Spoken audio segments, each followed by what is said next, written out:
the China Wars. Most people in the United States see China as the future of the world.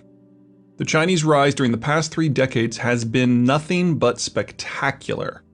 But what is almost never considered is why now? If China's rise is so inevitable, why is it that only now, some 3,500 years after the Han Chinese first emerged as an ethnicity, is Chinese dominance so obvious and inevitable? The first warning that not all is as it seems is that the China mythos is ingrained nowhere more deeply than in the American psyche. The same psyche that was recently convinced of the obvious and inevitable rise of the Soviet Union and Japan. The reality of China is considerably different from the conventional wisdom. There are many reasons to doubt the strength of the Chinese system, but let's focus on those relevant to things geographic and demographic. Chinese geography is, if anything, more problematic than European geography. China's dominant Han ethnic group traces its roots to early cultures along the Yellow River in what is today northern China. But the Yellow is not a friendly river. It is extremely flood-prone. Seasonal rains in multiple parts of the watershed lead to large-scale flooding at various times of the year. The Yellow is also not tightly contained in a narrow valley as the Nile is, but instead flows through an extremely broad and very flat floodplain. When the river overflows its banks, it regularly inundates broad swaths of territory, far in excess of the sorts of floodings that are common and largely constrained in reach elsewhere in the world. Chinese society has developed along starkly different lines than Western versions. Chinese political development manifested less out of a need to manage food surpluses and expand populations than out of a need to manage the ravages of the Yellow River. One result among many was a much tighter hold by the government on the populace. Work gangs were regularly formed to construct river levees stretching for miles, not simply to guard populated areas, but agricultural fields as well. China may be better known for its Great Wall and Grand Canal, but the Han's tethering of the Yellow was the first and the greatest of their mass construction works. As the years turned into centuries, these levees expanded to contain nearly all of the river's lower reaches, which actually compounded the problem. While all rivers carry silt, the Yellow's silt load is particularly heavy. Once the river became in essence a managed canal, it couldn't dump its silt in the floodplain. The steady accumulation of sediment resulted in the rise of the river bottom over the centuries. Successive Chinese governments had no choice but to build the river levees higher. At some time in the last millennium, the lower Yellow started defying the classification of river and became more of a raised aqueduct, with its bottom now above the elevation of the surrounding lands. When the Yellow bursts its banks, the entirety of its flow crashes down into the plains that are now beneath it, unleashing heretofore unheard of floods that dispossess Chinese in hundreds of thousands. A single flood in 1931 killed more than 1 million people. The result is that a successful Chinese government must be very tightly managed. The people must be fashioned in such a way that they can be hurled at engineering problems. Failure to maintain such organizational control at all times means that something as innocuous as a hard rain could literally wash Chinese civilization away. But this tendency toward unitary political systems hasn't granted a history of more unified and coherent governments. On the contrary, China is a land of failed empires and shattered hopes. Again, the reason is geographic. The Yellow River's lower watershed is the North China Plain, a wide, vast landscape completely empty of internal geographic barriers. Like its northern European equivalent, the NCP is incredibly fertile and absolutely huge. At 158,000 square miles, it is as large as the prime agricultural lands of the US states of Nebraska, Iowa, and Illinois combined. But that is where the similarities end. The long, thin nature of the North European plain resulted in multiple competing powers, each arising from and defending its own segment of the plain, often using the NEP's many transecting rivers as defensive lines. The North China Plain, in contrast, has no thin dimension, and is instead broad and deep with only the Yellow River bisecting it. The wide open space of the NCP encouraged cultural and linguistic unity, but not political unity. There are no local geographies from within which a local power could arise independently of its neighbors. and any local power that does successfully cohere is forced to use a great deal of its labor resources to tame the river. That commitment makes the successful power vulnerable, leaving less manpower available for defense. A rival does not even need to defeat it in battle, or even target the riverworks. It can simply distract the population at a critical time, such as during a hard rain, and let nature wash away the competition. Unlike the NEP's host of navigable rivers, the Yellow is not navigable in part due to its heavy engineering. Northern China is as capital poor as Northern Europe is capital rich. Since capital has not traditionally been available in China in large volumes, and because high levels of labor concentration and control have been required to hold the river in place, and so are not available for things like technological development, China has not known the high levels of development or fast rates of technological advance that the West enjoyed once the Dark Ages ended. Where the NEP receives ample rainfall year-round, the NCP is subject to frequent periods of heavy flooding, even without the Yellow River's particular problems, or drought. The result has been regular population booms and busts, and a bust that reduces the population is one that risks allowing the river to rage out of control in the next wet season. The only way to endure a drought is to engage in large-scale irrigation, which requires mastering the river, making you a target for everyone else. Strategically, the result is a region shattered by multiple competing powers perfectly willing to inflict mass civilian casualties upon each other and even hurl their collective civilization down in order to gain a tactical advantage. The Chinese quite accurately refer to long stretches of their own history as the Warlord Era. Unifying northern China into an all-Han zone took nothing less than millennia of wars, civil conflict, and ethnic cleansing. And even once that was achieved, maintaining its unity requires a degree of oppression that is onerous by nearly anyone's standards but Beijing's own. The Chinese Civil War between the forces of Mao Zedong and Chiang Kai-shek, complete with its 7 million deaths, was but the most recent incarnation of this eternal pattern. Economically, the result is a system with little trade and even less technological innovation. The northern Chinese system is instead dependent upon the application of labor, mass labor, to whatever problems arise. Even the traditional Chinese staple food fits the pattern. Wheat requires sowing, harvesting, and threshing, and the rest of a wheat farmer's time could be spent on other exploits. Not so for paddy rice. It must be prepared before planting, planted stalk by stalk in specially prepared clay beds that can hold water. Flooded, fertilized, emptied, flooded again, emptied and dried, harvested stalk by stalk, threshed, threshed again, followed by a reflooding and refertilizing of the clay bed. It screams for a system in which the average person, that is, the average peasant, has no political voice whatsoever. What little time is not spent on such a labor-heavy food source is claimed by the state to achieve other aims. This can get you a Great Wall or three, but it prevents the sort of labor differentiation and capital accumulation that lets a culture even dream of industrializing. Politically, the result is a system in which local authorities exercise autonomy so great that it risks bringing the system down. Even once a Chinese leader succeeds in rising to the top of his local heap, or even commanding the entirety of China, he then must begin the even longer and more painful slog of purging all those who have visions that clash with his own. Considering how fractured China is normally, and how many power centers there are, this typically requires all of the leader's attention. That was as true for the empires of old as it was for Mao Zedong, as it is for the current premier, Xi Jinping. The good news, such as it is that while the wide-open nature of the NCP makes unity very difficult, it is at least possible.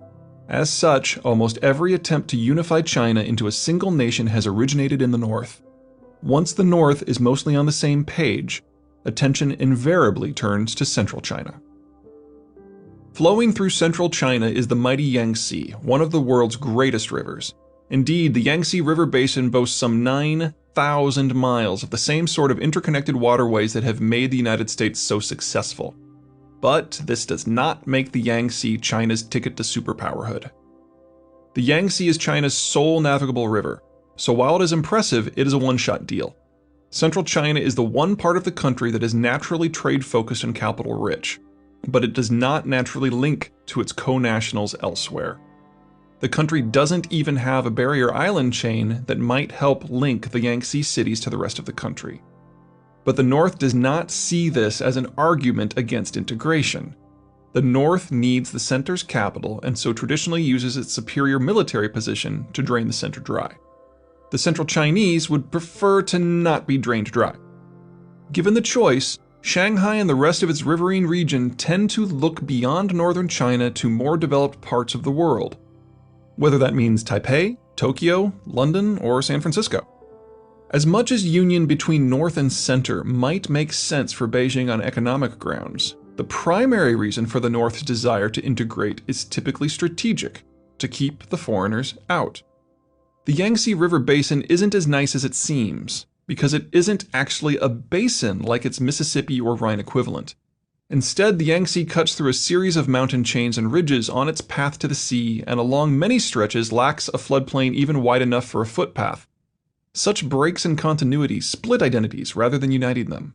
This has pros and cons. On the one hand, it makes it very difficult for the Central Chinese to unify themselves into a single political entity. On the other, it makes it far easier for a unified northern China to forcibly assimilate the various pieces of Central China, one at a time. Historically, the most reliable means of unifying northern and central China has been to alter their geography physically to give them an economic linkage: the Grand Canal. Canals offer the best and worst in terms of infrastructure. Best in that they allow for linkages between various regions that would not otherwise exist, and the operating cost on a canal is quite reasonable. Worst in that crafting and maintaining an artificial river is as difficult and expensive as it sounds. So while a short canal like the Panama or Suez makes a great deal of economic sense, a massive project like the 1,100-mile-long Grand Canal is an exorbitant expense that exists only due to political rationale in a system where labor is, in essence, free. The areas that the Yangtze drains are as mountainous as its main course. The elevation means that many of the basin's 9,000 miles of navigability are seasonal and/or shallow. If you eliminate any Yangtze River Basin waterways that lack a channel of at least 9 feet of depth for 9 months of the year, that figure drops to 1,700, and the number of navigable tributaries drops from over 100 to just 1. While it seems huge on a map, and the Yangtze is indeed navigable 1,600 miles inland from the coast, the area of usable territory it empowers is less than that of the Elbe. Is the Yangtze useful and worth having? Of course. Transport along it makes central China far and away the most capital-rich part of the country.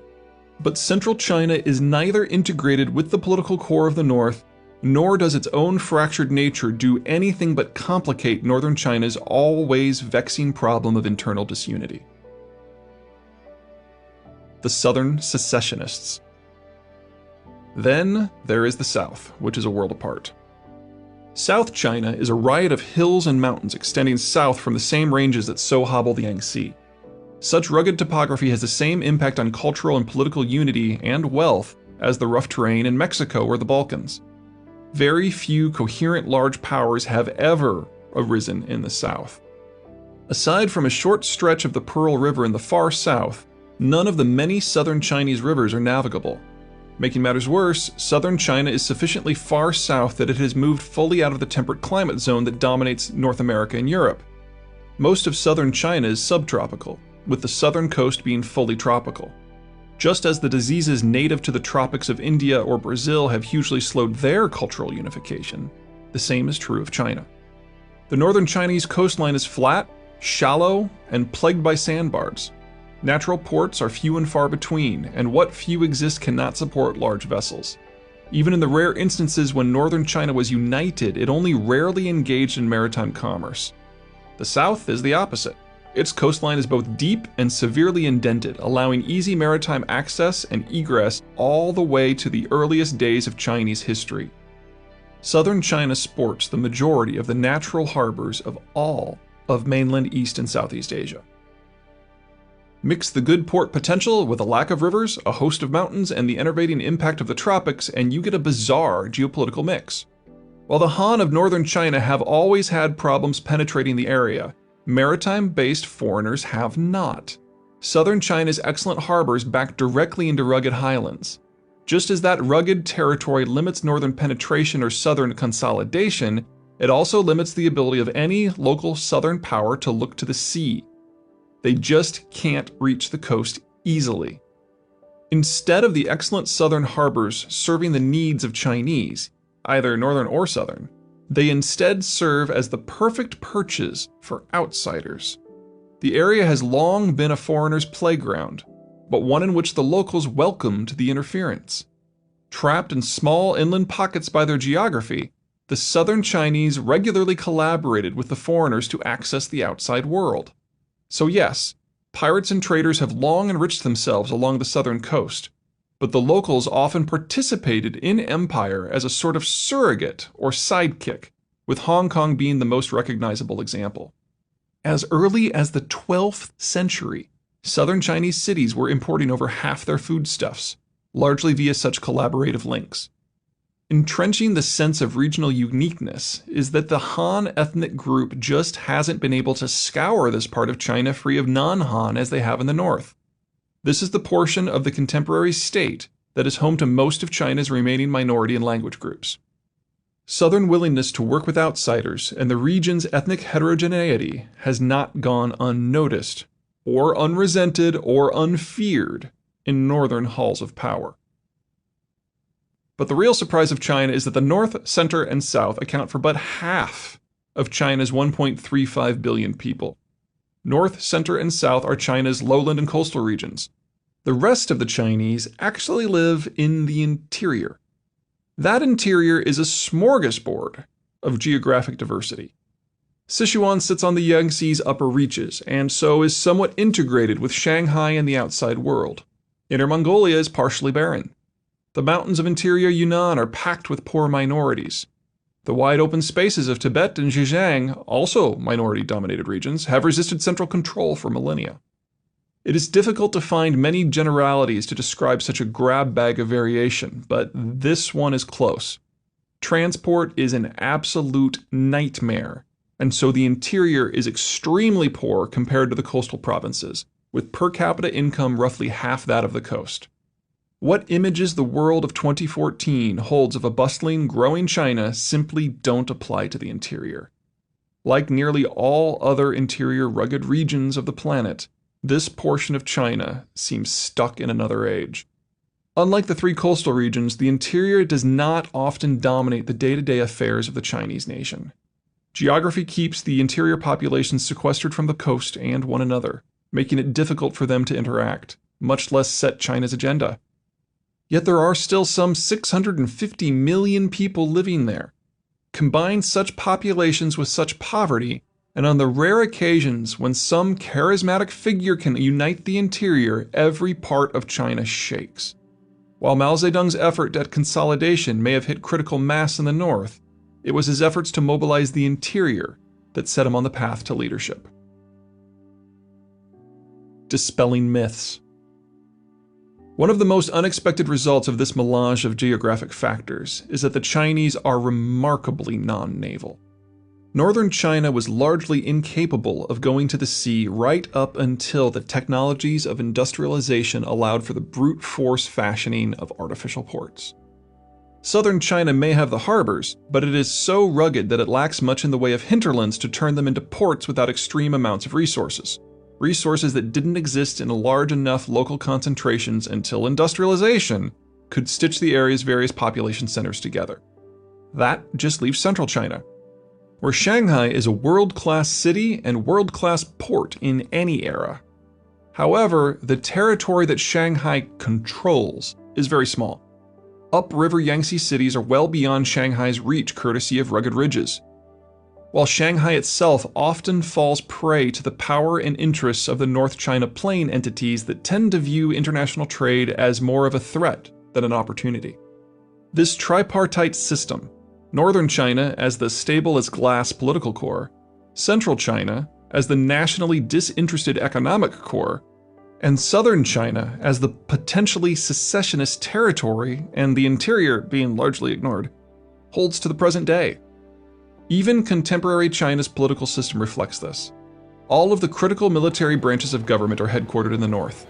The north and central regions trade off the premiership every decade in order to balance security and trade interests, while the south is not even represented on the Politburo. Such a geographic look at the country lays bare the greatest myth about China, that it is united. I'm not talking here about the concept of the mainland versus Taiwan, red China versus white China, but rather the idea that the mainland itself can ever truly be a unified entity. Taking a closer look at history indicates that China's past periods of unity are anything but. The Han and Tang dynasties are often held up as the exemplars of Chinese unity, but the Han were typically split among regional power centers. At times, the Han bloodline held together while the actual territories it controlled shifted, while the Tang spent the first third of their era engaged in military activities to expand their empire and the last half in failed efforts to maintain it. The other two major unified periods, the Yuan and the Qing, were actually spearheaded by non-Han ethnicities that managed to achieve what the Han Chinese couldn't do for themselves, which was to conquer and hold all of China. Don't be too harsh on the Chinese. The Yuan were the Mongols. Not a lot slowed them down.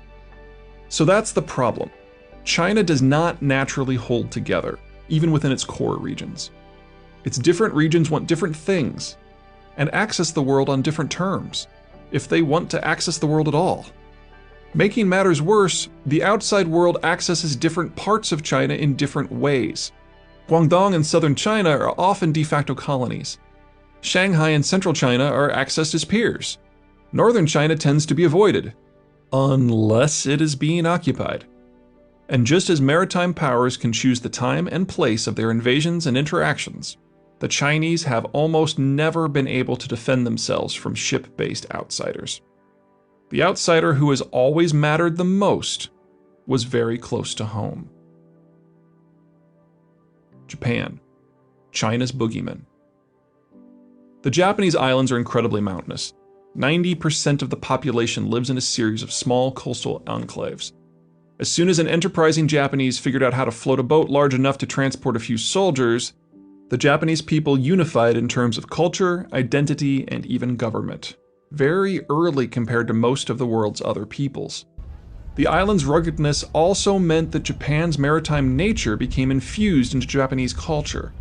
Boats of all sizes played the part of roads and tunnels right up until the 3rd century of the industrial era. This mix of factors makes Japan a strategic extrovert. If your country has loads of ships as part of its basic operation, it is very easy for you to reach out and touch others. Due to proximity, Japan touched the Koreans the most, exploiting Korean resources and labor and ultimately generating a visceral enmity between the two cultures that will long outlast the present day. China was the next most touched, and understanding the Japanese impact upon China requires a bit of a diversion into the geopolitics of Japan. By the time deep-water navigation technologies reached the Orient in the 18th century, the Japanese had already been pirates without peer for over 200 years. While the East Asian coast was far harsher than the Mediterranean, there are strings of islands that roughly parallel the coastline from the southern tip of Japan all the way to contemporary Indonesia. Getting lost was hard to do. As with most naval powers, over time raiding turned into brokering and the Japanese became the trading middlemen across the East Asian rim. But when the industrial age reached Japan in the 1800s, the Japanese discovered that they brought almost nothing to the table. The home islands possessed next to nothing in terms of material resources, at best a mediocre market, and one segmented by their island's rugged topography at that. So the Japanese used the one tool they did have, their navy, and took what they needed from their Asian neighbors, whether resources or markets. In the case of China, they took both. A lot of both. The degree of Japanese action on the Chinese mainland ebbed and flowed over time, but Japanese expansionism typically marched to the drum of Japanese internal politics rather than Chinese resistance. By the early 20th century, the Japanese had repeatedly pressed home to the Chinese and the Koreans and the Russians just how potent a competent naval power could be. Japan conquered Korea outright in 1905, and in the Russo-Japanese War of 1904-5, sank the entirety of Russia's Pacific and Baltic fleets in just 2 battles. In a strategic sense, it was a purely one-way relationship. Throughout the long reach of Chinese history, Chinese culture may have wielded rich influence throughout East Asia and even in Japan, but it was almost unheard of for the land-bound Chinese to exercise physical control over their own borderlands, much less the maritime zones that dominated the entirety of the Chinese offshore, much less the wider world. If the concept of a unified China, much less a globally significant China, is an aberration, then something drastic must have happened to overcome the many traps of the Chinese geography. Well, it comes back to those damned Americans.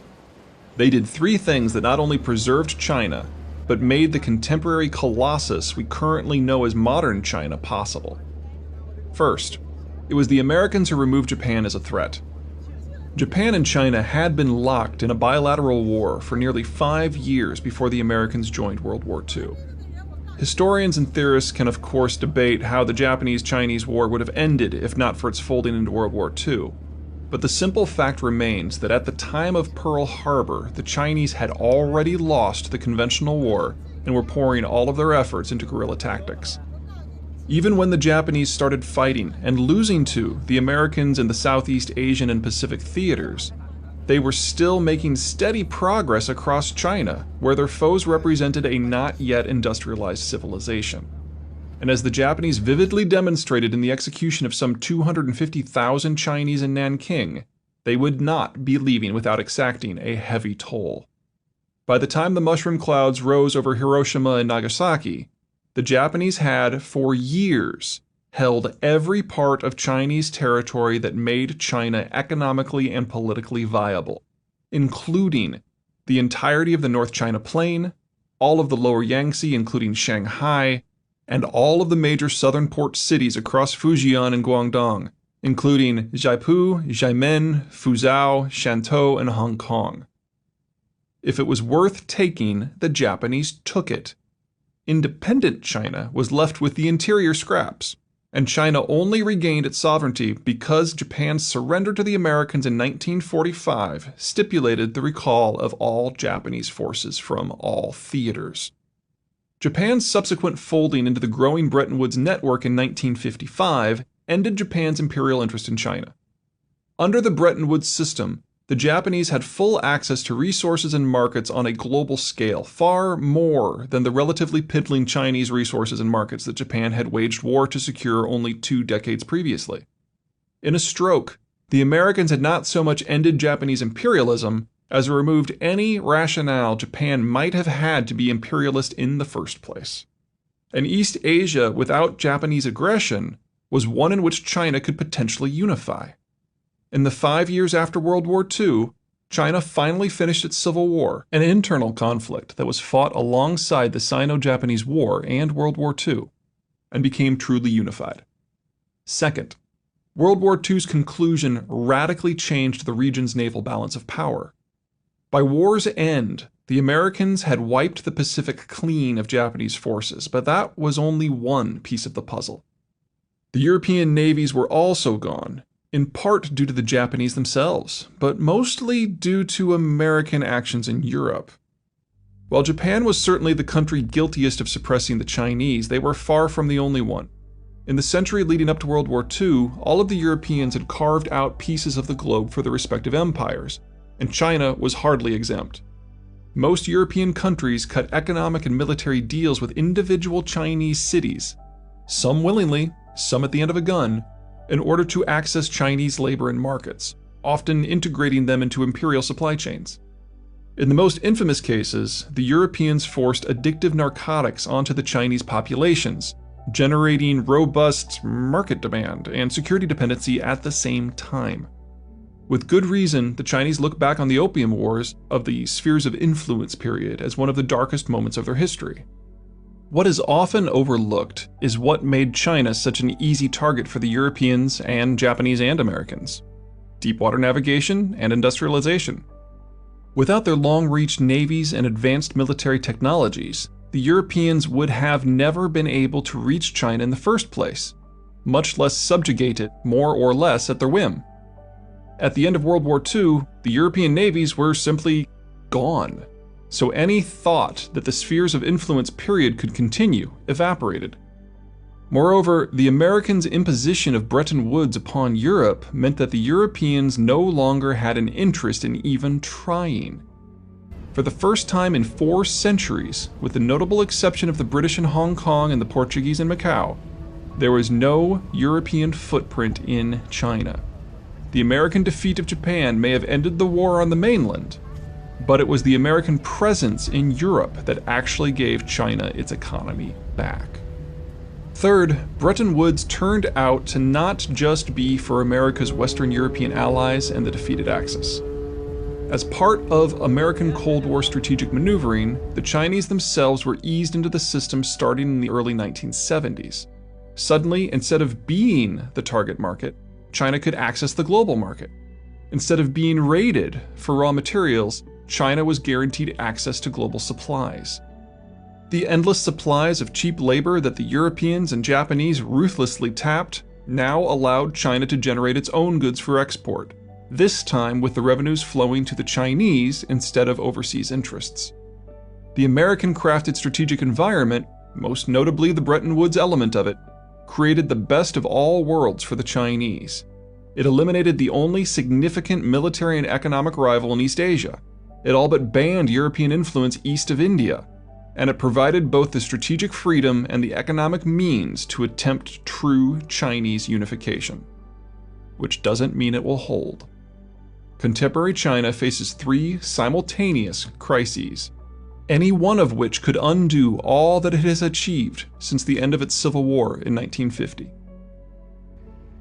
China's regions have little in common and do not naturally cohere. Getting nationalist, security-minded northerners to cooperate with business-savvy central Chinese as well as the occupied southerners is not an easy task. And that is before you take into account that the interior is a chunky, seething morass of dissatisfaction, or that the primary hub of the South is Hong Kong, until recently part of the free world. China needs a social binding agent. It needs to be a strong adhesive and applied in huge volumes. Without it, China not only spins out into its constituent fragments, but large numbers of its citizens tend to gather in large groups and go on long walks together. None of this is a surprise to the Communist Party. After all, its founders took advantage of China's many regional and socioeconomic cleavages in their rise to power in the first place. Rather than deny contemporary China's origin story, they instead have used the opportunities presented by Bretton Woods to forge a solution. It comes down to money. The Chinese government starkly limits what its citizens can do with their savings. Rather than allowing a wealth of investment options as exists in the capital-rich American or British system, private savings are instead funneled to state goals in a manner somewhat similar to the German system. Specifically, there are very few banks in China, with some 3/4 of all deposits held in 4 large state-owned institutions: the Agricultural Bank of China, the Bank of China, the Construction Bank of China, and the Industrial and Commercial Bank of China. These 4 banks have very clear mandates. They are to use the citizenry's deposits to maximize bank lending to the economy as a whole. The goal of the policy is a simple one: maximize possible employment. While this is technically a lending model, it is more accurately thought of as a system of subsidization. Since Chinese citizens have so few investment options, the banks have access to their deposits at rates that are ridiculously low. Consequently, internal interest rates in China are artificially held well below global norms, and are certainly far below what they would normally be in an economy at China's level of development. Loans are available for everything.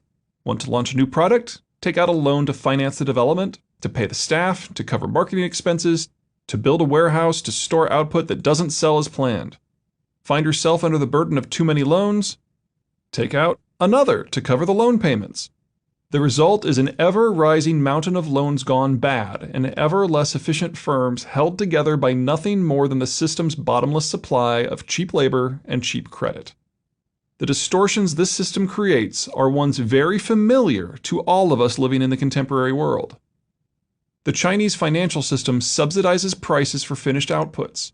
This drives down the price of Chinese finished goods and allows their exports to displace most global competition. Normally, such price crashes would induce producers to reduce output. But in China, profits and even sales are not the driving rationale for business. Employment is. And Bretton Woods, by its very design, gives the Chinese access to a bottomless global market. The Chinese financial system subsidizes the consumption for inputs. In effect, the Chinese system doesn't care whether oil costs $8 a barrel or $180 a barrel. Everything is paid for with borrowed money you don't have to pay back anyway, so demand builds upon itself. Chinese demand is the primary cause for the drastic price increases of the past 15 years in everything from oil to copper to tin to concrete. It's not just happening abroad, but at home as well. The Chinese property boom is ultimately caused by huge volumes of loans chasing a fixed supply of a product, in this case, housing. When you don't care about prices, or output, or debt, or quality, or safety, or reputation, your economic growth is truly impressive. China has achieved over 9% economic growth annually now for 30 years, elevating it to its current status as the world's second largest economy.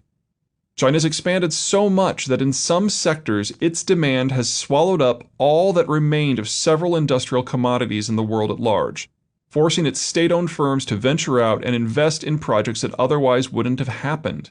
LNG in Australia, copper in Zambia, soy in Brazil. Chinese overseas investments are a who's who of what is technically possible, but economically ridiculous. Finally, as cheap and plentiful as Chinese capital is, it isn't available for everyone. Because the Chinese system is ultimately managed by the Communist Party, and because the leaders of localities hold so much power versus the center, there is extreme collusion between bank management and the local Communist Party leaderships. This collusion funnels capital to local state firms affiliated with friends and family of the local governing elite, often depriving smaller and typically more efficient firms of the loans that they need to expand. The result is a system skewed toward larger firms that, from an employment point of view, become too large to fail. Any meaningful reform of the Chinese system will not only break the links between national and local authorities, but gut the very firms that are achieving social placidity. So how big is this problem?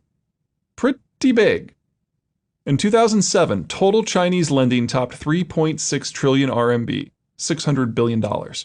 How much is that really? Well, that's more than total lending into the U.S. economy when the U.S. subprime bubble was at its maximum inflation, and that in a year when the Chinese economy was less than 1/3 the size of the U.S. economy.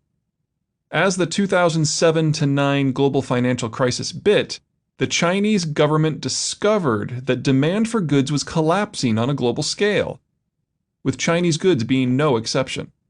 In other countries, the drop in demand for goods forced companies out of business along with the expected impact upon employment levels. Not in China. Following such a normal business cycle in China would have resulted in unemployment and social unrest, or worse. Instead of the credit crunch that the rest of the world suffered, Chinese companies were encouraged to borrow ever larger volumes, allowing them to finance their way through the downturn. Overall lending not only increased, it tripled in just 2 years. Normally, such a credit explosion would generate massive inefficiencies, bubbles, and other distortions that would be damning to an economy. But such problems were already embedded in the Chinese system, so the change didn't really register. Nevertheless, the Chinese government isn't actively looking for problems, and it dialed back the credit expansion, or at least it tried to. Since the banks operate just like the rest of the country, on throughput rather than profit, they needed to keep forcing money through the system. The result was a proliferation of new methods of lending, ranging from bogus insurance policies to corporate bonds. None of these programs work in China the way that they do elsewhere. For example, in most countries, firms seeking to raise money issue corporate bonds that are purchased by interested investors. In China, the large banks issue bonds to each other and use the money raised to support their own phalanx of corporate customers. It is simply another means of force-feeding capital through the system to maximize short-term economic activity. The various means of capital perfusion have become so many and so lax that the government actually lost control of its own financial network. The government knew it had to somehow rein in credit, but it wanted to find a way of doing so that wouldn't actually cause a recession, much less an economic crash and the unemployment that would go along with it. The government dared not risk changing the fundamental method of handing out credit, nor the large-scale absence of quality checks, nor the absence of due diligence. The solution was to issue a centrally imposed quota on bank lending every month. In most months, the quota was reached well before month's end, causing the entire financial sector to seize up when the credit suddenly dried up. This led to two outcomes. First, the central bank had to repeatedly pump in emergency credit the day after the quota was reached, or else face the sort of systemic financial crash that US subprime caused in late 2007. Second, banks, firms, and retail investors, appalled by the idea that the government might actually deny them credit because of something as silly as a lending quota, built their own financial network to run in parallel to the existing system. This shadow system includes everything from loan sharking to financial products with even fewer quality controls than official bank lending. After all, they were formed expressly to bypass government authority. By the first quarter of 2013, China's own central bank estimated that such shadow lending was exceeding all other forms of credit combined. That puts total financing at around $5 trillion for an economy only worth about $8 trillion. Not only is that an absolute volume of capital more than 7 times new lending in the United States, it is the equivalent of an Obama stimulus package, that's $800 billion over 2 years, about every 29 days.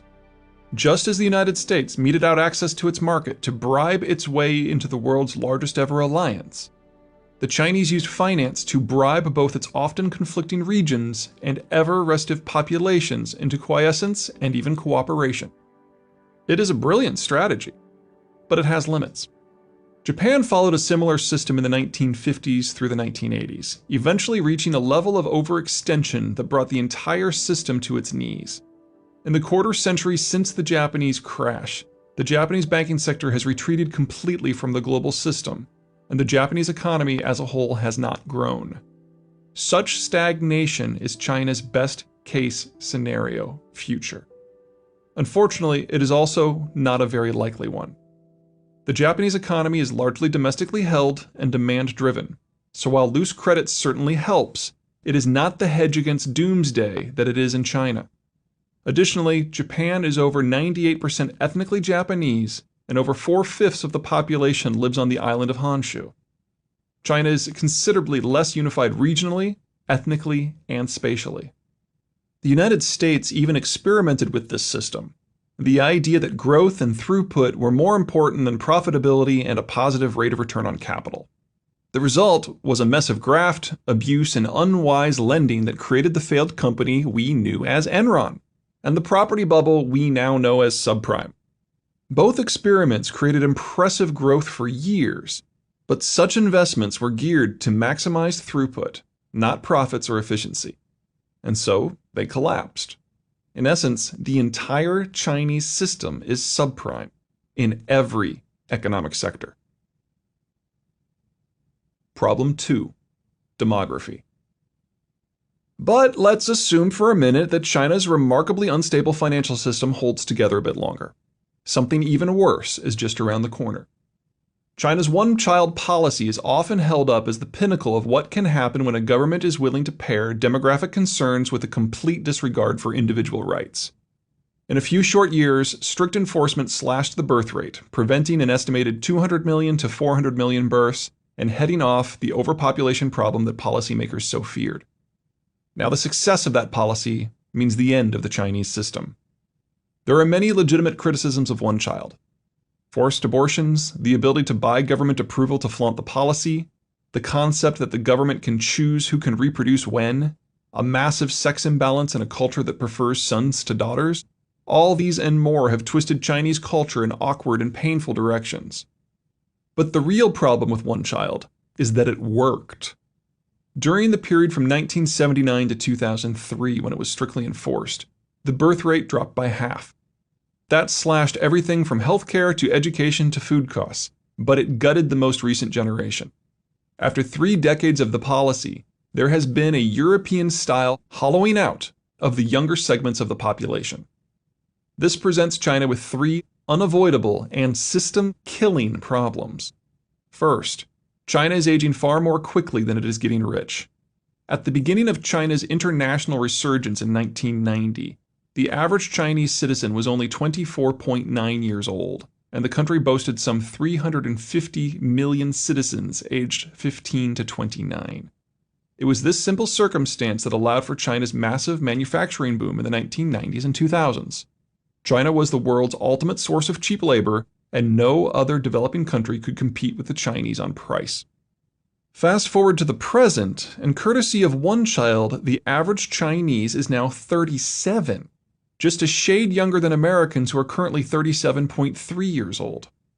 The Chinese will pass the Americans in average age in 2019, and by 2030 will be 42.9 years old versus 39.6 for the Americans. The Chinese call it the 4-2-1 problem. 4 grandparents to 2 parents to 1 child.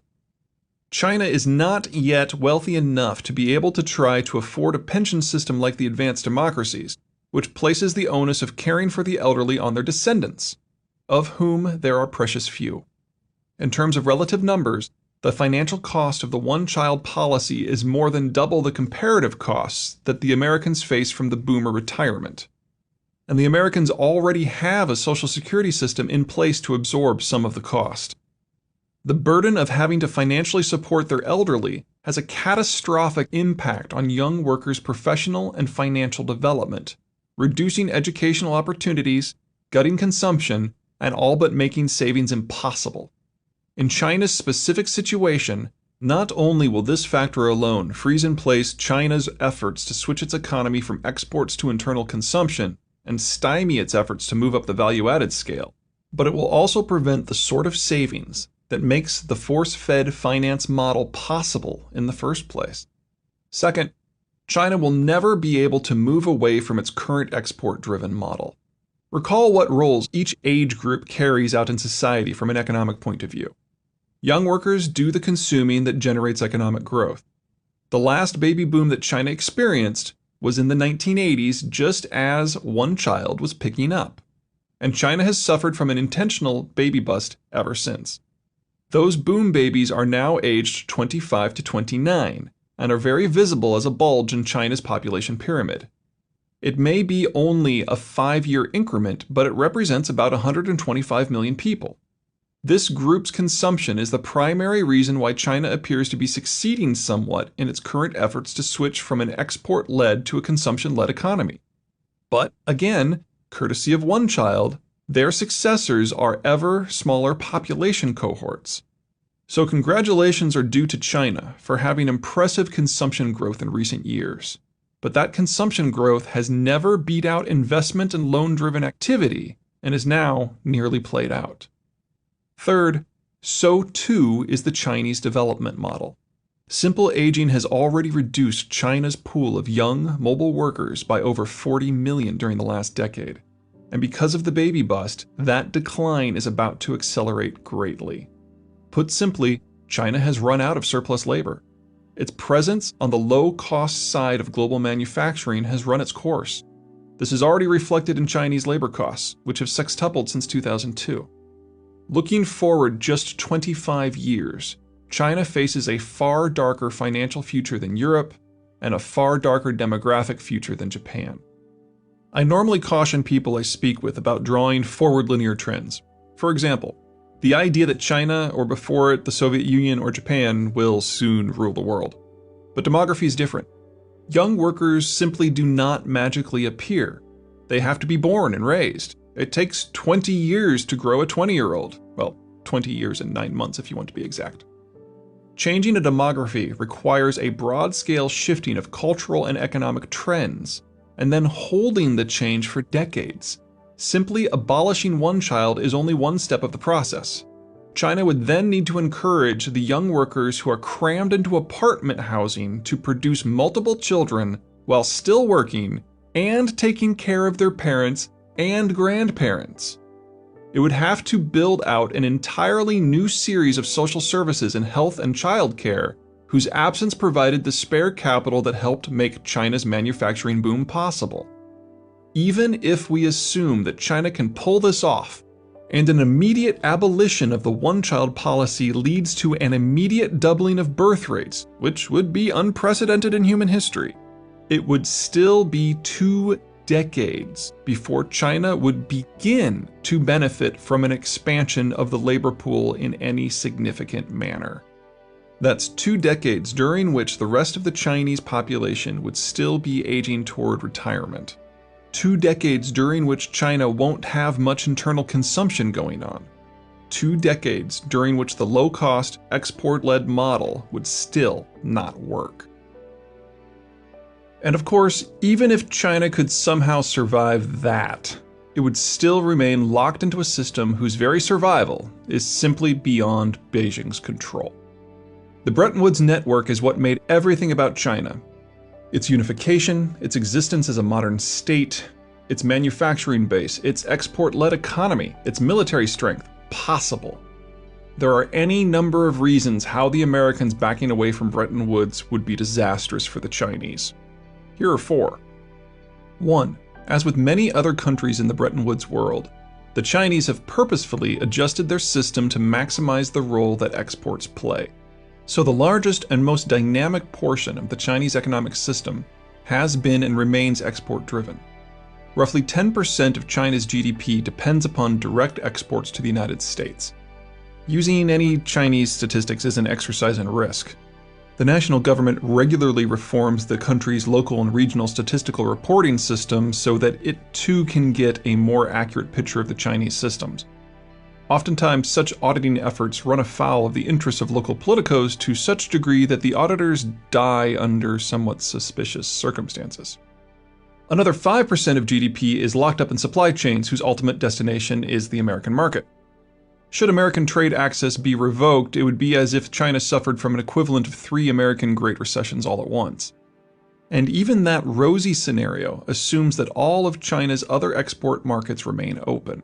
All told, about 1/3 of Chinese economic activity is directly involved in exports, and that does not include the raft of affiliated sectors from ports to refineries that, while technically domestic, are largely dependent upon international links. As one would expect, the Chinese regions with more mercantile histories, most notably the Greater Shanghai and Greater Hong Kong regions, would suffer more. 2. China is now the world's largest importer of nearly everything. Iron, iron ore, aluminum, alumina, sulfur, copper, copper concentrate, nickel, plastics, wood, wood pulp, tin, glass, cotton, wool, soybeans, rubber, both natural and synthetic. This list goes on for a good long while. The most strategic of China's world's largest is, of course, oil. Think of the American oil neurosis of the past half-century, and that from a country that controls the global oceans, that imports most of the oil it needs from its co-North Americans. Now think of it from China's point of view. China's oil supply lines run past a lot of rivals. Oil shipped in from the Middle East or Africa must pass by India, Myanmar, Thailand, Singapore, Vietnam, the Philippines, and Taiwan. Russian oil may face a more direct route, but the Russians are kings of using energy dependency as strategic and political leverage. In a Bretton Woods world in which the Americans guarantee the sea lanes for everyone, this isn't a problem. In an Amerocentric world in which the Americans don't care, or perhaps don't care too much for China, this is a strategic disaster. Almost all of the countries along China's oil import route are also oil importers. All already have more than enough naval power necessary to interdict supertankers that go somewhere they don't wish them to. And China dare not risk tangling with even a mid-power navy out of range of its land-based aircraft because it lacks meaningful blue water capabilities. 3. Unfortunately for the Chinese, the Americans will be the least of their worries. Ultimately, the Americans will not be worried about China because it is a non-naval power and really not a significant threat to American power in a post-free trade world. At the top of the list of future Chinese concerns will be the Japanese. In a post-Bretton Woods world, the Japanese will face many similar constraints to the Chinese. They will need to guarantee access to their own oil supplies, raw materials, and foreign markets. But they will be different from China in two critical ways. First, on average, Japan's dependency on the outside world is less than half that of the Chinese in absolute terms. Second, unlike the Chinese, the Japanese actually have a blue water navy, the world's second most powerful, in fact, and so can go get what they need. One of the few things standing in the way of the Japanese will be anything sailing up and down the Chinese coast. 4. Even if China did have a blue water navy, it could not use it freely. Bisecting the Chinese coastline is, of course, Taiwan. The biggest challenge Taiwan presents to the mainland is not its ability to make a mockery of the concept of a united China simply by existence, but rather the fact that it is far cheaper to use a land-based military to threaten sea lanes than a sea-based military. Taiwanese cruise missiles and aircraft can deny Chinese shipping and even military vessels access to a wide swath of territory. And Taiwan isn't alone. Japan, Taiwan, the Philippines, Indonesia, and Singapore form a line of islands off the Chinese coast that block any possible Chinese access to the ocean blue. All of these countries are broadly hostile to China. All of them have air forces and cruise missile assets that can threaten and in many cases destroy Chinese maritime assets that get too close. And it is likely that most, if not all of them, will remain allied with the United States in the future. China is the country that has benefited the most from the American Cold War strategy of market access and defanging the various maritime powers, and therefore has the most to lose. In the imminent future, the Chinese face three crushing challenges. First, Japan is likely to start acting less like an NGO and more like the Japan of ages past. Second, China's geography is nearly as riven as Europe's, with the great myth of Chinese history that unity is normal soon to give way to a more complex and messier reality. Third, everything that made the Chinese economy a success, everything that has put cars on the road, roads on the map, money into citizens' pockets, and food in their mouths, is completely dependent upon an international economic and strategic environment wholly maintained by a country that doesn't like China all that much. China has been sliding toward disaster for some time. Two events a decade ago first revealed cracks in the Chinese juggernaut. In the first, villagers of the town of Huaxi, south of Shanghai, protesting local factory-sourced pollution, overturned the buses that had brought in security personnel to quell them, in essence barricading out central authorities with their own equipment. In the second, citizens of Dongzhou, near Hong Kong, protesting the building of a power plant, found themselves under fire by security personnel, resulting in at least 20 deaths. It was the first significant use of deadly force against Chinese citizens by their own government since Tiananmen Square. Since then, public unrest has become nearly omnipresent, ranging from ethnic-themed clashes in places like Xinjiang and Tibet, to worker disputes like the Foxconn suicides in 2010, to protests against the nearly 17 million acres of farmland that have been expropriated by various local governments. By 2011, the government was recording 100,000 such mass events annually.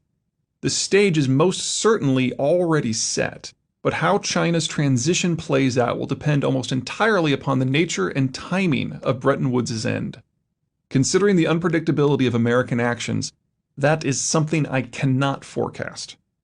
A slow-motion American retreat could leave the Chinese starving for raw materials, which would trigger not just poverty in the coastal regions of Shanghai and to its south, but also a contest with Japan and Taiwan that the Americans might or might not participate in.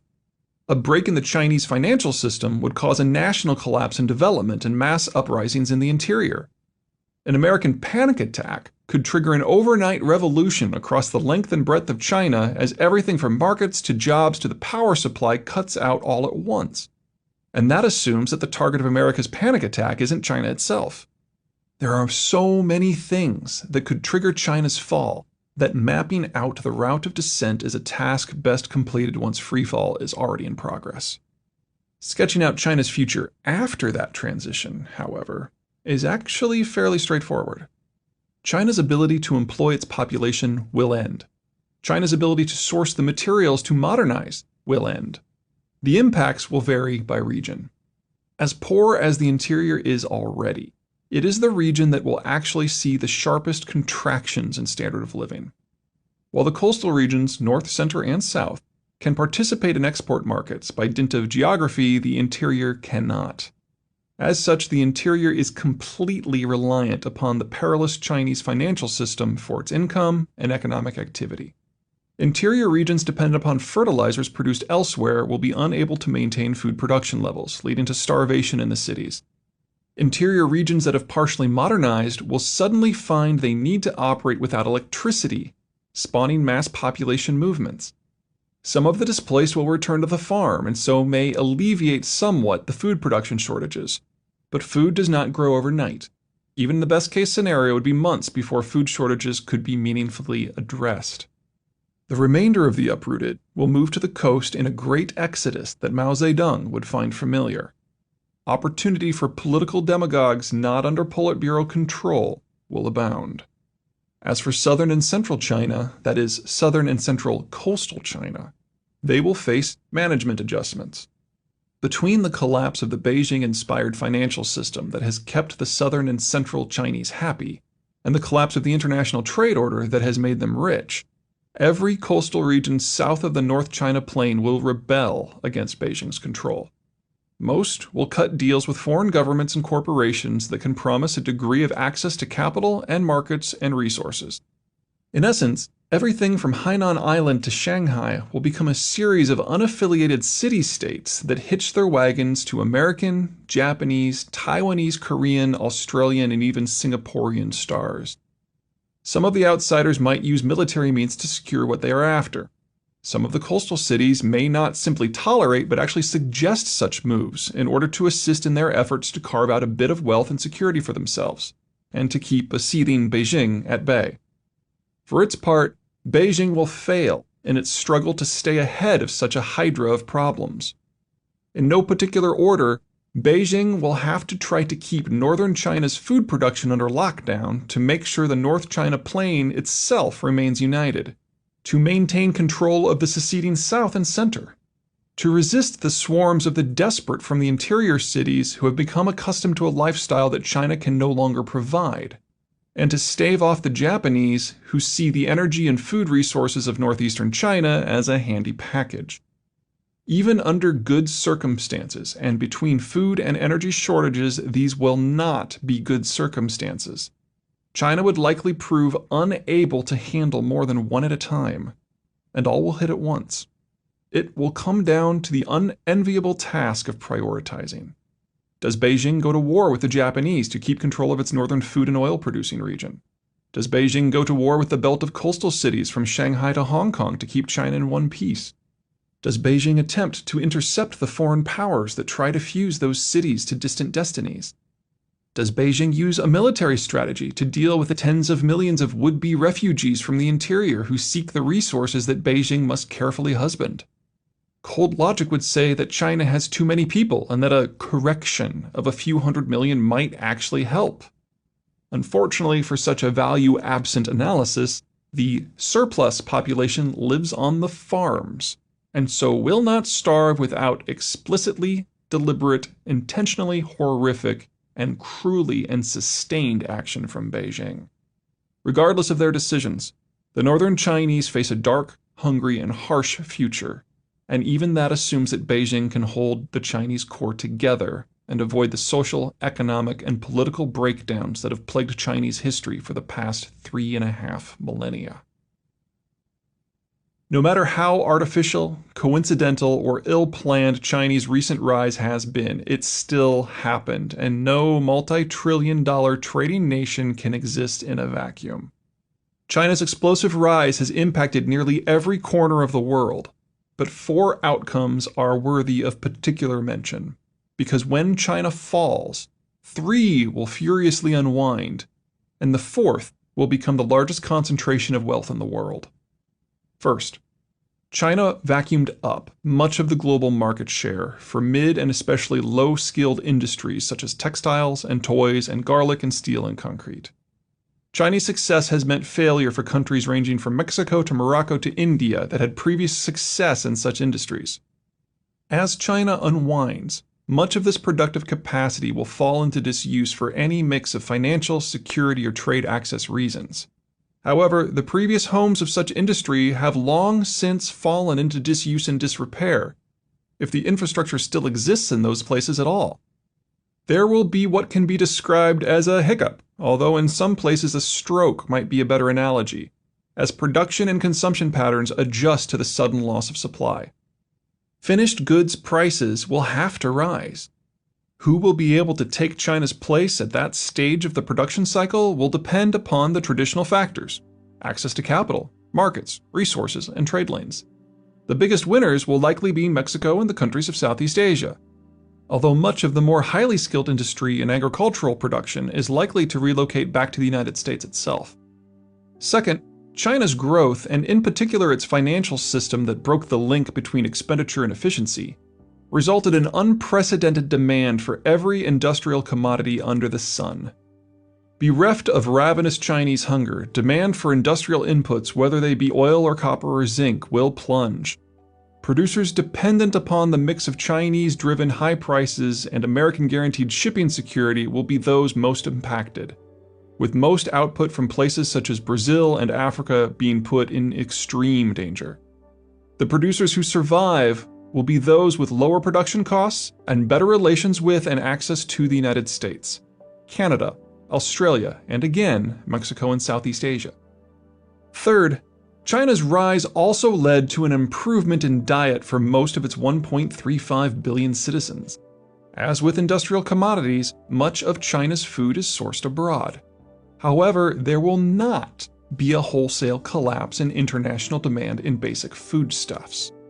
Most of China's food imports serviced China's coastal populations, which will still be able to somewhat access international supplies.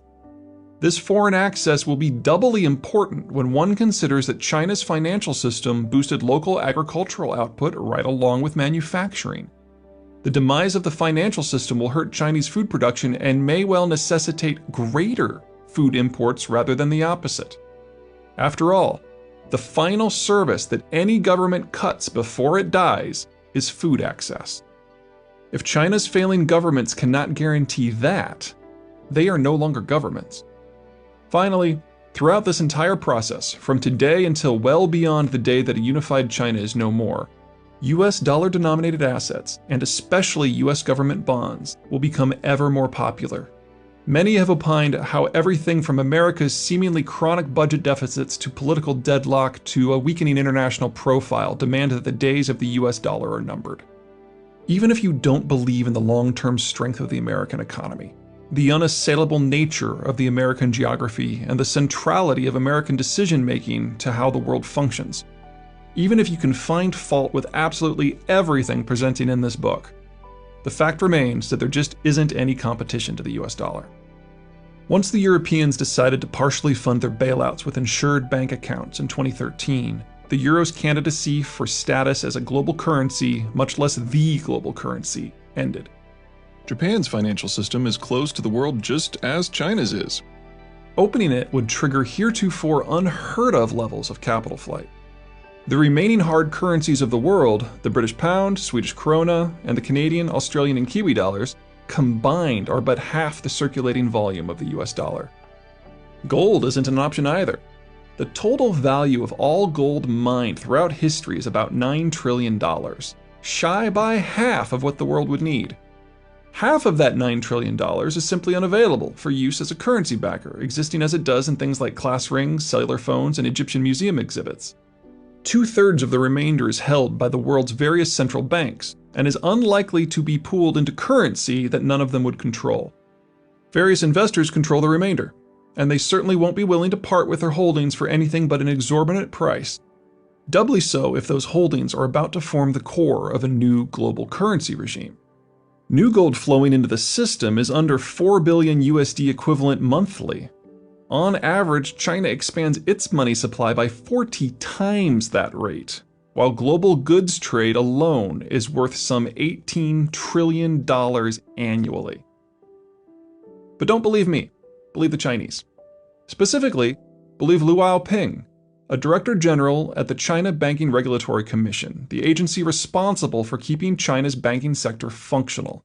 In 2009, he noted, "Except for US treasuries, what can you hold? Gold? You don't hold Japanese government bonds or UK bonds. US treasuries are the safe haven. For everyone, including China, it is the only option. We hate you guys. Once you start issuing $1 trillion to $2 trillion in new debt, we know that the dollar is going to depreciate. So we hate you guys, but there is nothing much we can do." If the Chinese realize that they have no options but to pour their earnings and savings into US assets when their financial system is still humming along, when their demographics are still favorable, and when the global trade order still holds, just imagine the volumes that will flood toward the United States once China fails.